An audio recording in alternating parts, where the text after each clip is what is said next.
بسم اللہ الرحمن الرحیم۔ السلام علیکم۔ مسجد اقصیٰ اسلام کی 3 مقدس ترین مقامات میں سے ایک ہے، جس کی طرف سفر کرنا بھی باعث اجر و ثواب ہے۔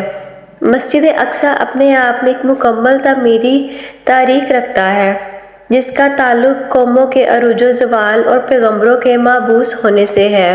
مسجد اقصیٰ ہم مسلمانوں کے لیے قبلہ اول کی حیثیت رکھتا ہے، جس کی طرف رخ کر کے نبی اکرم محمد صلی اللہ علیہ وآلہ وسلم اور آپ کے اصحاب نے تقریباً 1.5 سالوں تک نماز ادا کی، اور یوں لوگوں کو یہ پیغام دیا کہ اسلام کوئی نیا دین نہیں ہے، بلکہ یہ دین ابراہیم ہی کی ایک شکل ہے، جو حضرت موسیٰ و حضرت عیسیٰ علیہ السلام کی تعلیمات کو پھر سے زندہ کرنے اور اصل میں تورات و انجیل کے پیغام پر عمل پیرا ہے۔ واقعہ معراج اس بات کی دلیل تھی کہ القدس سے اسلام کا کتنا گہرا تعلق ہے۔ نیز نبی صلی اللہ علیہ وآلہ وسلم کا تمام انبیاء اکرام کی امامت کروانا ایک غیر معمولی واقعہ تھا۔ غرض یہ کہ یروشلم اسلام و عیسائیت اور یہودیت تینوں مذاہب کے نزدیک مقدس ترین مقام ہے۔ یہ علاقہ پیغمبروں کا مسکن رہا ہے، جہاں بے شمار نبی مبعوث کیے گئے۔ قرآن مجید میں اللہ تبارک و تعالیٰ نے اس سرزمین قدس کے متعلق سورۃ اعراف میں فرمایا ہے، اور ہم نے اس قوم کو کہ جس کو کمزور بنایا گیا تھا اس سرزمین کے مشرق و مغرب کا وارث بنایا، کہ جس سرزمین میں ہم نے برکت رکھی ہے۔ اسی طرح سورہ اسراء میں فرمایا ہے، پاک ہے وہ ذات جو لے گئی اپنے بندے کو ایک رات میں مسجد حرام سے مسجد اقصیٰ تک، کہ جس کے ارد گرد ہم نے برکت رکھ دی ہے۔ ان آیات میں جس بابرکت سرزمین کا ذکر ہوا ہے وہ بیت المقدس اور اس کے گرد و نواح کے علاقے ہیں۔ حدیث مبارکہ میں حضور اکرم صلی اللہ علیہ وآلہ وسلم نے مسجد اقصیٰ کی فضیلت بیان کی ہے۔ لہٰذا حضرت ابو ذر غفاری سے روایت ہے کہ انہوں نے نبی صلی اللہ علیہ وآلہ وسلم سے پوچھا، اے اللہ کے رسول، اس روئے زمین پر سب سے پہلے کون سی مسجد تعمیر کی گئی؟ آپ نے فرمایا مسجد حرام۔ انہوں نے پھر پوچھا، اس کے بعد کون سی مسجد تعمیر کی گئی؟ آپ نے فرمایا مسجد اقصیٰ۔ حضرت ابو ذر نے کہا، ان دونوں کی تعمیر کے دوران کل کتنا وقفہ ہے؟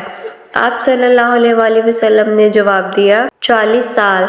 علماء و مفسرین کی ایک جماعت کے نزدیک مسجد اقصیٰ کو سب سے پہلے خود حضرت آدم علیہ السلام نے تعمیر کیا تھا، اور بعد میں حضرت ابراہیم علیہ السلام نے اسے دوبارہ تعمیر کروایا۔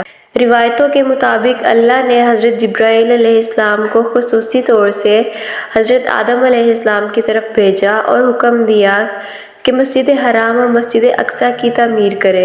ابن ہشام نے اپنی تاریخ میں لکھا کہ جب بنی اسرائیل فلسطین میں مضبوط ہوئے اور ان کی ریاست قائم ہوئی تو حضرت داؤد علیہ السلام نے بیت المقدس کی دوبارہ بنیاد رکھی، اور پھر آپ کے جانشین اور فرزند حضرت سلیمان علیہ السلام نے مسجد اقصیٰ کی مکمل تعمیر فرمائی۔ غرض یہ کہ احادیث اور تاریخی روایاتوں سے یہ پتہ چلتا ہے کہ بیت المقدس کو کئی مرحلوں اور ادوار میں بار بار تعمیر کی گئی۔ نیز اس کی تجدید کئی پیغمبروں نے کیا۔ مسجد اقصیٰ کی مکمل تعمیر حضرت سلیمان علیہ السلام کے دور میں ہوئی، جس کی تائید نہ صرف اسلامی بلکہ اسرائیلی روایتوں سے بھی ملتی ہے۔ حضرت سلیمان علیہ السلام اللہ کے جلیل القدر پیغمبر تھے، جن کی سلطنت مشرق سے مغرب تک تھی، اور انسانوں کے ساتھ ساتھ چرندوں، پرندوں، جانور، حیوانات اور جنات پر بھی آپ نے حکومت کی تھی۔ جنات آپ کے تابع اور فرمانبردار تھے۔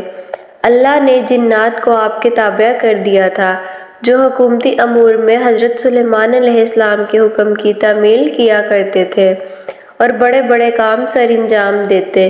لہٰذا مسجد اقصیٰ کی تعمیری کام میں حضرت سلیمان نے جنات کو بھی لگایا تھا۔ اس مسجد کی تعمیر آپ کے بادشاہ بننے کے بعد ہی شروع ہو گئی، اور تقریباً 40 سالوں میں مسجد کی تعمیر مکمل کی گئی تھی۔ تعمیری مقام پر حضرت سلیمان علیہ السلام نے شیشے کا ایک حجرہ بنایا تھا، جس کے اندر آپ عبادت کیا کرتے تھے۔ آپ اپنے عصا کے سہارے کھڑے رہتے اور اللہ کی عبادت میں مشغول و مصروف رہا کرتے تھے۔ یہ عبادت کافی طویل ہوتی تھی۔ آپ کئی دن، ہفتے یا ماہ ایسے ہی کھڑے رہتے تھے، اور جنات اپنے کاموں میں مشغول و مصروف رہا کرتے تھے۔ جب حضرت سلیمان علیہ السلام کو یہ علم ہوا کہ جلد ہی آپ کی وفات ہونے والی ہے تو آپ نے اللہ سے دعا کی کہ ایسا معجزہ صادر ہو جائے ان جنوں کو آپ کی وفات کا علم ہی نہ ہو اور وہ اسی طرح اپنے کاموں میں مصروف رہ کر مسجد کی تعمیر مکمل کر دیں۔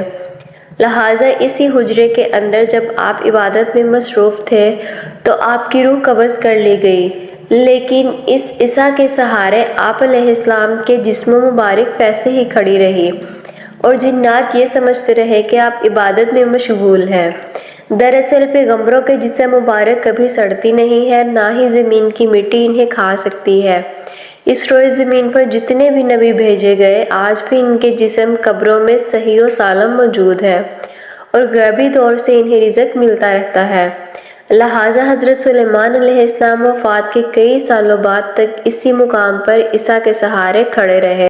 آخر کار جب اس عصا کو دیمک کھانے لگی اور وہ لاٹھی کمزور ہو گئی تو آپ کی مبارک جسم زمین کی طرف جھکنے لگی اور تب جناتوں کو یہ علم ہوا کہ حضرت سلیمان علیہ السلام کی وفات ہو چکی ہے۔ اس واقعے کو اللہ نے سورہ سبا میں یوں بیان فرمایا ہے، پھر جب ہم نے ان پر موت کا حکم بھیجا تو جنوں کو ان کی موت کا علم نہ ہوا مگر زمین کی دیمک ان کی عصا کھاتی رہی، اور جب سلیمان زمین پر آئے تو جنوں پر وہ حقیقت کھل گئی، اگر وہ غیب جانتے تو وہ اس خاری کے عذاب میں نہ ہوتے۔ ناظرین امید کرتی ہوں آپ کو یہ معلومات اچھی لگی ہوگی۔ ویڈیو اچھی لگی ہو تو اس کو لائک کر دیں، چینل کو سبسکرائب کر لیں تاکہ ایسی اچھی اسلامی معلومات آپ تک پہنچتی رہے۔ العزت آپ کا اور میرا حامی ناصر دعاؤں میں یاد رکھیں۔ اللہ حافظ۔